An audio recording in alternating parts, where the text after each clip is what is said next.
Letos bo prireditev le dvodnevna, saj so jo skrajšali zaradi finančnih razlogov. Program pa zaradi tega ne bo okrnjen.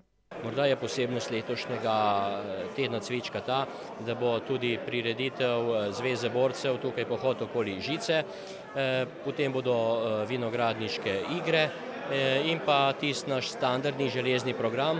Cviček se je v teh 40 letih iz zaničevane in nič vredne Kislice v 70 letih zbistril v evropskega in svetovnega posebneža. Kot veste, smo ga zaščitili v Evropski uniji, kar pomeni, da je danes lahko v vsaki trgovini držav Evropske unije. Tudi letos pa na glavnem trgu pričakujejo veliko obiskovalcev. Ja, upam, da bo prireditev, da bo polno glavni trg tako danes kot tudi v soboto, vendar pa je jutri vse odvisno od vremena. Upam, da bo tista nevihta oziroma poslabšanje vremena prišlo čim kasneje in da bo tukaj Novo mesto zadelo, ko bo tukaj prireditev že končana, to pomeni v zgodnjih nedeljskih jutranjih urah.